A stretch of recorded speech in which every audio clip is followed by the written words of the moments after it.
Hi, welcome to Face the Book TV. This is Charlotte Pierce, the producer, and I'm here with Megan Harris, my guest book editor, and we'll get to her presentation in questions in just a little bit. But we are on episode 22. We had a little bit of a break in between, but we started in 2008 at the Arlington Community Media Station, and we now do live streaming on on a StreamYard, and we pull the audio for distribution. So you can find it on all of your favorite audio podcast apps. Just give me a couple of minutes after we're finished to distribute it. And the Face the Book TV focuses on the publishing process. So not writing, but the process of the publishing, getting your book to readers. We give voice to the diverse and growing community of independent publishers and authors, as well as booksellers, readers, industry vendors, and editors like Megan Harris.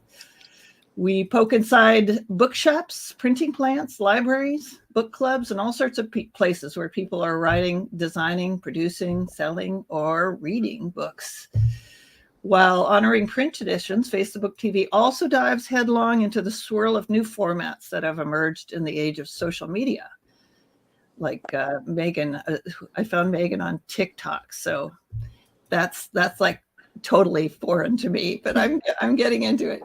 Audio, interactive publishing, and ebooks. So our aim is to help our audience discover exciting new independently published books and learn how to publish their own. We invite you to subscribe on our YouTube channel and use our self-booking form to apply as a panelist or audience member, or to learn the craft of media production as a member of our crew.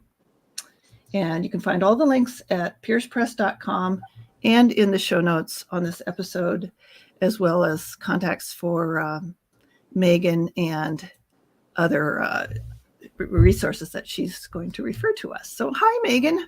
So hi, Charlotte. It's nice to see you. Likewise. Yeah, I was told that TikTok is I'm supposed to be on it to know how, people are selling books there. And I found you because I was searching for book editing, books, book marketing, that kind of stuff. And you seem to have mastered that. Oh, well, thank you. I only started in May, actually, of 2021. And I started by lingering a little bit, just like watching what other people are doing. And then I was like, well, I'm gonna roll out some of my own videos and see what happens. And here we are with like 3,000 plus followers and growing every day and lots of questions. And it's just been really fun. That's awesome. And do you go on other formats too, like Twitter and Instagram? Yeah, I do have a Twitter account. I've had that for longer than TikTok, and that's kind of how I found out about TikTok. And I knew other people who were on it and liked it, so I was like, "Well, I'll check it out and go from there." I liked what there's so much like fluff there, or there's only so many things you can watch about, combing your cat or something. Sure. Yeah, that's why you had actual, short but really useful tips. So. And I liked what I have this on the screen now. If you're watching the live stream, I love what I do, and my clients reap the benefits of my passion to make their work better than when we started. So is that kind of what drives you? Yeah, absolutely. Yeah. I think that's exactly what drives me. Is I've always loved reading and I've always loved writing. I kind of started with the editing in newspaper back in the day as a editor in my high school newspaper, and always had a passion for writing and reading. Fiction's a huge passion of mine. And so when I graduated from college and was looking for jobs, it was like 2011 or so, like the market was still kind of tough. And so I found a small press and I was an editor for them. I helped co-edit some books and broke out as an independent editor from there. And I really love love helping people with that. So do you get a lot of fresh clients from your marketing, or is it mostly like a word of mouth thing now? Well, before TikTok, most of my clients came from doing searches online. So they would find my site from Google maybe they were looking at how to, the biggest blog post I have is related to onomatopoeia and writing sounds in fiction. And so almost every person who messages me is, I found you through Google. I found you from searching this thing. I found you from learning about line editing versus developmental editing. Yeah. And then lately, in the last 6-7 months, people have said, I found you from TikTok. Will you work with me on my book? And so some of those folks have come to me, and there's at least one that I know of that's published since we worked together. So it's been really fun. Oh, that's exciting. It's like that's expanded. It's like having a little baby, you know, when your book gets published. Yeah. I just wanted to mention our sponsor, Good Inklings, goodinklings.com. She does Pierce Press, a bunch of other sites for me, and is a fabulous WordPress editor. Thank you, Laura. You're the best. So these are some of the books that are coming up on screen that you've edited. Mm-hmm. As I looked at these, I kind of thought, do you focus on a particular genre? They look kind of like fantasy or whodunits or something. Yeah, there's a little bit of everything. So some authors I've worked with have been in the sweet romance space. That's kind of how you see Melissa Storm's book. She's written lots of sweet romance books and has Sweet Promise. Sweet romance. Yeah, those are fun. It's kind of like a fun offshoot of your typical romance books. I've worked. And then there's sweet mystery too, right? Or yeah, absolutely. So I've also worked in cozy mysteries. So Ian Kaplan is one person who does cozy mysteries. Those are a lot of fun, kind of like your traditional whodunit books. I work a lot in fantasy as well. So you can see the Rick Waltieri and Ari Carr book that's up there is a series of theirs in fantasy, and they both separately write their own series related to fantasy. Lots of stuff with vampires and Bigfoot and like all the different things you kind of see within fantasy. It's a lot of fun. I've helped people with historical romance books as well. So one of my clients is actually local to me, and I've helped her with 3 of her books, and some of those were the books that were on the screens as well. So lots of variety there. So would you do a book like a nonfiction book on change management or like some scholarly work, or would you stick with fiction? I mostly stick with fiction. If I get inquiries like that, I'll usually refer it out to somebody. My professional background is related to some of those areas, but I feel a lot stronger in fiction just because I already have that foundation, and there are a lot of other people out there that are more skilled in nonfiction. Right. Well, that makes sense, and then you don't drive yourself crazy trying to learn a new field. Yeah, it's nice to stick with what you know, because people depend on that in a lot of ways. If they are hiring an editor, it's good to think of somebody who has that experience. And if they found you, would you be able to refer them to someone that does a good job editing nonfiction? Yeah, I'm hopeful that I would. Most of the time, I'll refer to people in other professional organizations I'm in. So I'm in the AIPP, which is the Association for Independent Publishing Professionals. And we have a Facebook group, and sometimes I'll be like, hey, I have this referral. I either don't have the time or it's not my area. Can somebody take this? And then I might pass their name on to someone. And we have a little slide up here. If you're listening, we'll go through verbally as well, but types of editing: developmental content, line and copy editing, and proofreading. Are those something that an author should ask one editor to do all those things? Or in what cases would you say you'd need somebody different or an additional layer of editing? Yeah, that's a really great question. I would say that in general, I've worked with people on developmental editing and content editing in their same project, as well as line editing. But when it comes to proofreading for that final polish, it might be great to have somebody else kind of do that for you. So if I'm working with a client and it's just them and they say, I really appreciate what you've done, can you do the proofreading too? I might say, you know what? Let's find somebody who can get a fresh set of eyes on this, because you've looked at it to death. I've looked at it to death. We've probably looked at 12 different versions of this by the time we've done developmental editing and line editing, and we've looked at the content. We've kind of made all these tweaks. So a proofreader is kind of good to bring in as a final polish if you're able to afford it, and if you're able to find somebody that can do it for you. There's lots of self-editing people do as well, but that's what I mean, self-editing's fine. I would never trust myself to do the final thing, though. I mean, I have seen so many things in my own stuff when it's about to go to print. And there's some horrible. So we did have a question. Can you tell us some proofreading horror stories? Sure, that's a really we love horror stories.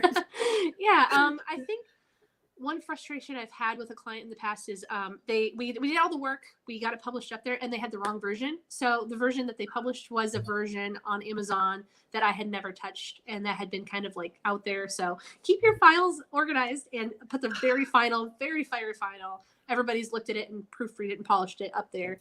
That's a good horror story. I've heard of things like, people getting books with blank pages in them and stuff. Always have Ingram Spark, if you publish through them, send you a sample. Yeah, absolutely. I think they may have been just doing it digital, but still, like, either way, you got to be as organized as you can at the end there and make sure you got the right file, because even on the first page, I was like, there's a typo in the first sentence. We really need to change that and take it down. And can you tell us, like, just go like briefly what each of these consists of and how long it might take? And Sure.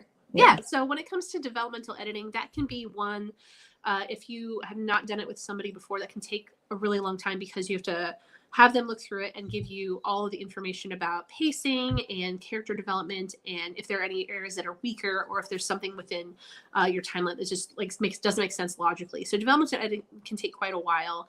I usually will go through a client's manuscript and add inline comments, as well as a 1 to 2 page summary about one of the different areas of opportunity to fix things. So we'll talk about opportunities to improve character development, or if there's a specific way that they can maybe improve the pacing.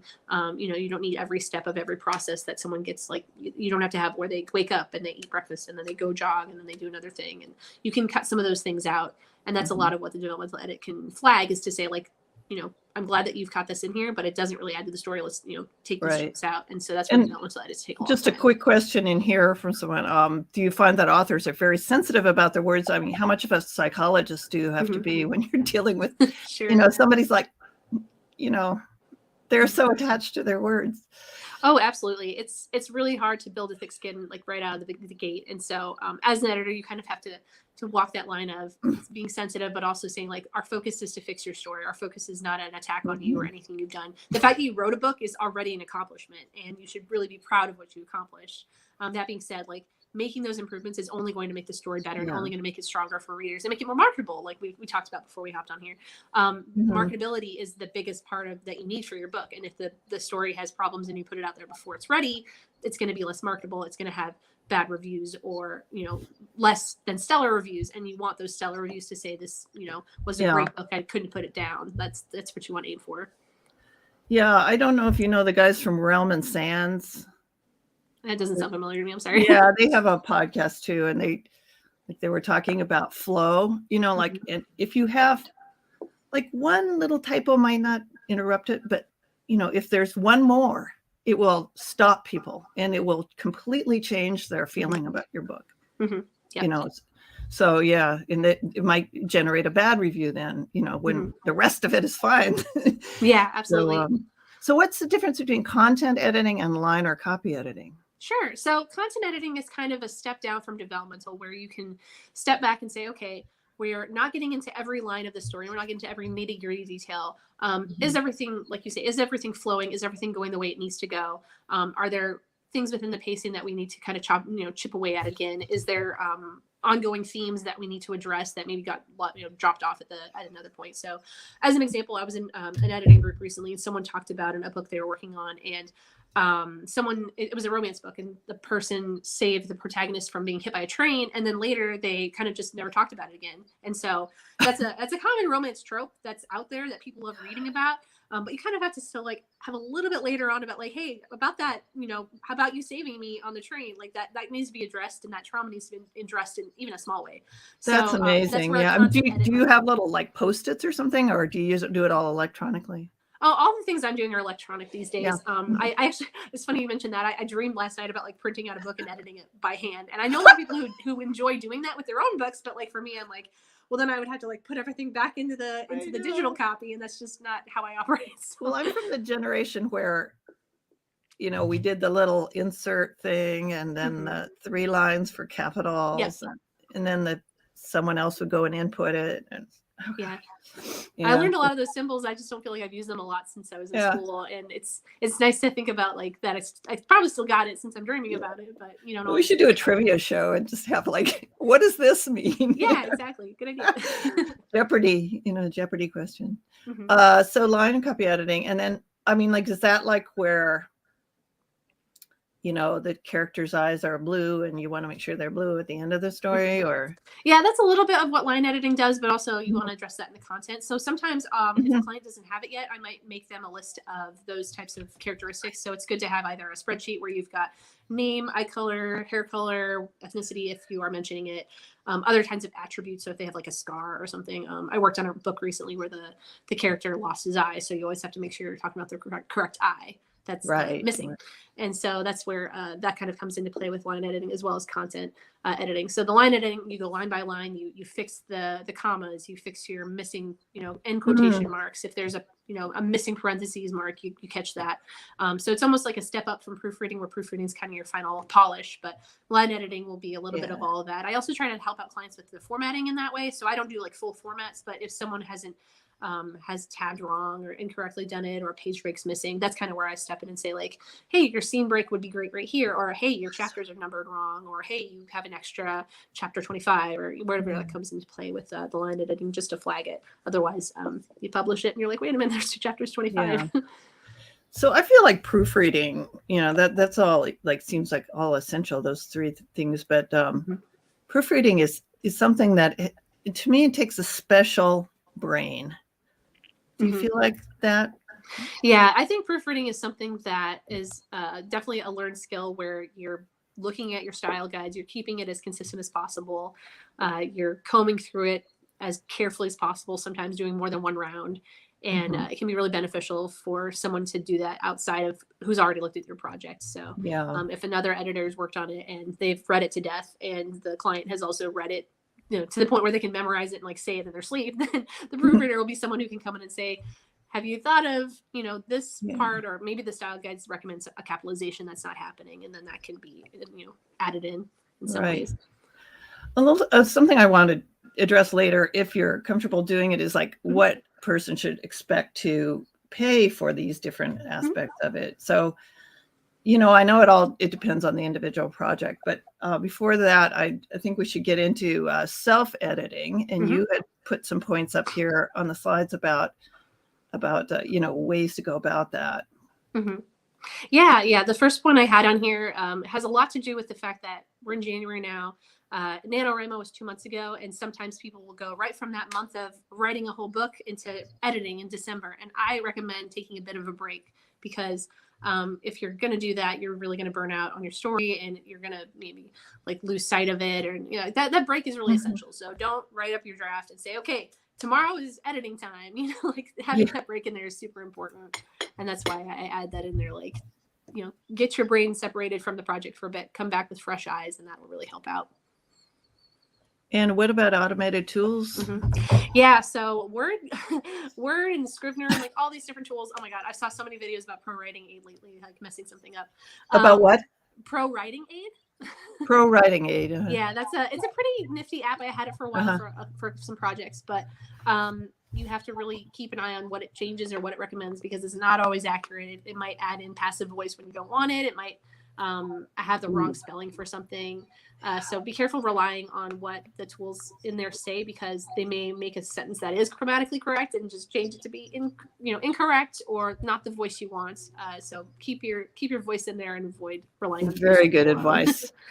And what do you mean by say it out loud? Like read it out loud to yourself? Or? You can read it out loud. There's also different tools that will read your story to you. One of my clients that I mentioned, Rick Waltieri, has that kind of software set up, and kind of as a final polish, he'll fire that up and have it read to him out loud. And by that time, you should catch anything that's missing.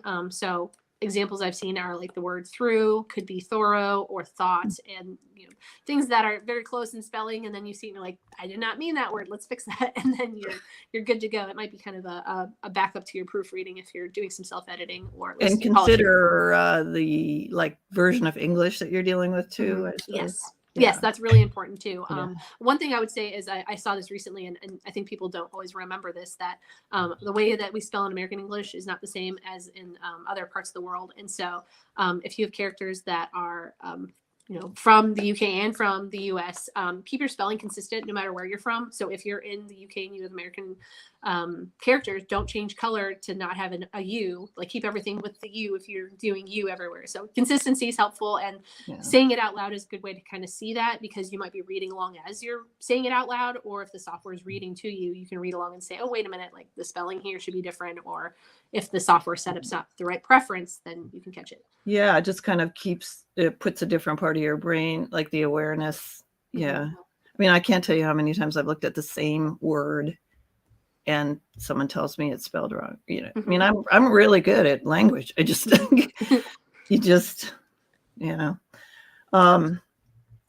well, great. Anything else about the types of editing or self-editing that you want before we get into resources?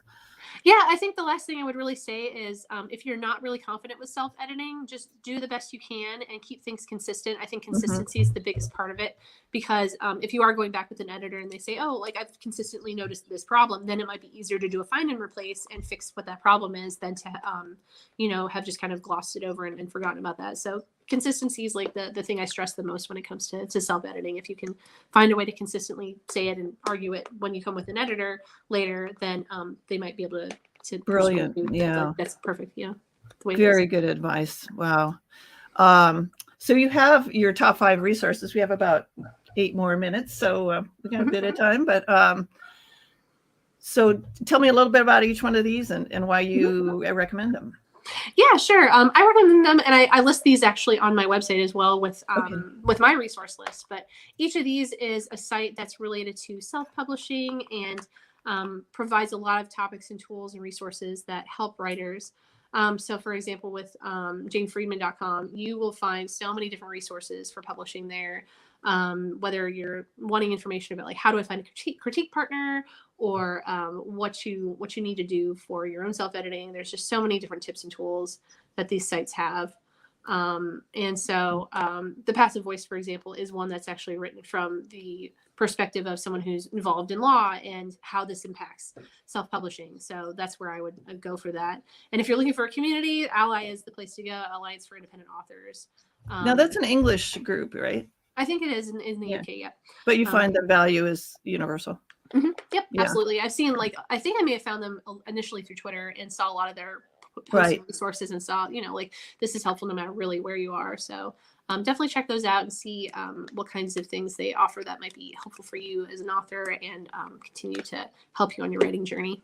And do you find that group like IBPA, my organization is IPNE, it's just an affiliate of IBPA, but and we produce in collaboration with independent publishers of New England. I forgot to say that, but do you find the IBPA seems like it has just everything, and I think there's editing advice within it, but do you have any thoughts about IBPA?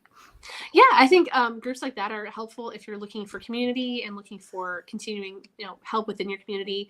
A lot of the writers I work with have worked with like local groups, or they are kind of like aware of those local groups and can meet with them. And then like the bigger organizations, of course, have the more resources. So definitely get involved in the groups that you can that are either local to you or in your region.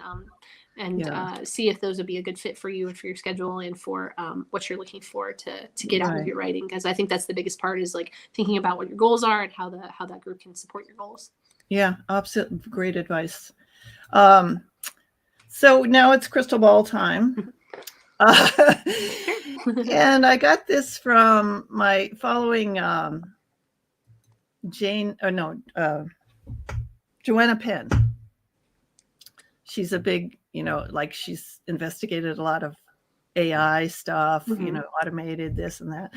And not that she thinks that automation is the answer to everything, but she does go into that sort of edge of the future. Do you have any thoughts about, are we going to move past print eventually, or? Well, I think people really still like print books. I'm someone that really likes having like a physical copy of books. I went this Christmas and bought like a whole bunch of paperbacks of the books that I had edited so that I could have copies of them.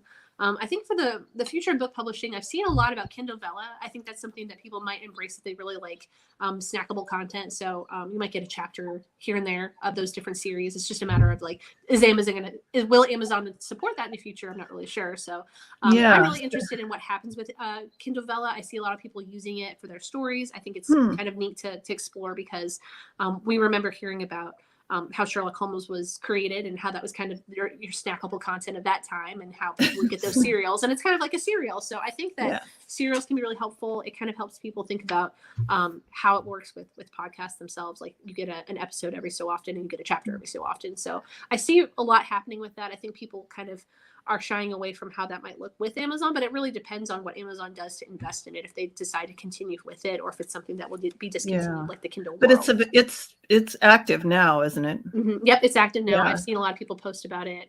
I think even some of the people I follow on TikTok are posting in Kindle Vella. Are people concerned about like copyright or releasing stuff that that may eventually go into a book and they don't want to put it out there like that? Or?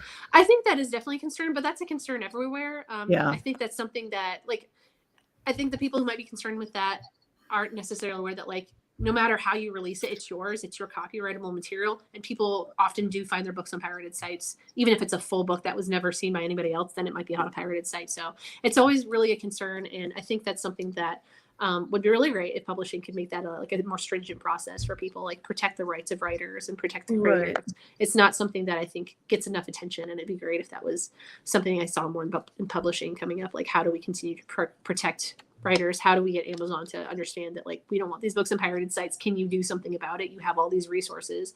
May as well invest into that type of advocacy for writers. I think that's something that a lot of people would love to see. Yeah, it's been a big issue ever since the advent of the internet. And I remember going to Russia early on in the internet, and there were pirated movies and books and everything everywhere. Not that that's unique to Russia. I don't want to. Sure.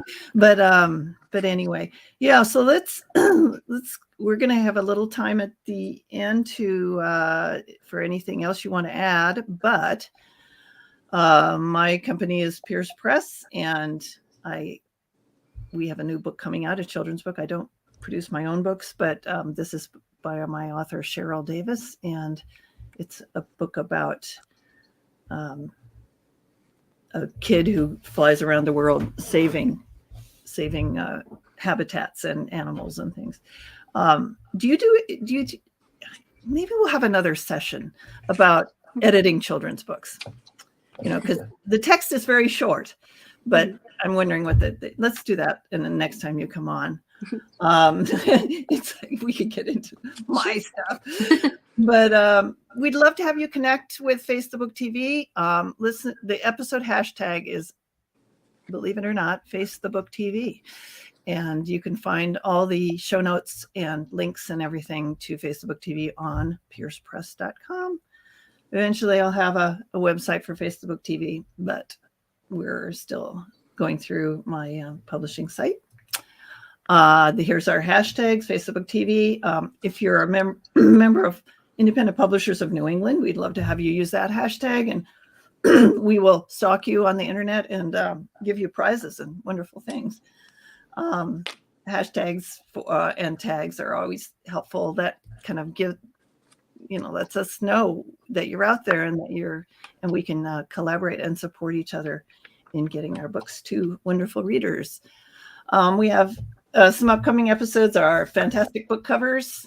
Always a great topic. I love, having artists on and having them show their book covers. I think it's just fun. And a book cover is a critical aspect of marketing your book, because it's the thing that people look at first, and a book cover, not that people are judging them by the cover, but maybe they are. I don't know. It attracts them. Leveraging book events. So as we get back in post-pandemic to cooperative book exhibits with IP&E, that is a thing. If you make a contact at a book event, how do you then translate that into selling more books? Publishing poetry, which is very unique genre. I mean, I guess that's redundant, isn't it? You would probably flag that in a anyway, publishing poetry. One of our president of IP&E publishes some poetry, and he's got a good take on that. Social media for the rest of us, always a great thing. Maybe Megan can come on and tell us how to use TikTok. Yeah, I'd be happy to. Yeah. We'll show you, some of the things you produce. I mean, it takes like 30 seconds to view it, but it's so effective. And converting to ebooks and more wonderful things. Another member of our organization is Mary Katherine Jones. She's the head of VoiceOver Vermont. Helped us with our conference. She actually ran our conference in November. She was a genius about that. So thank you, Mary Katherine, once again for that. VoiceOverVermont.com. And we are a production of Pierce Press. And now I'm going to give Megan a chance to give the last word, Sure.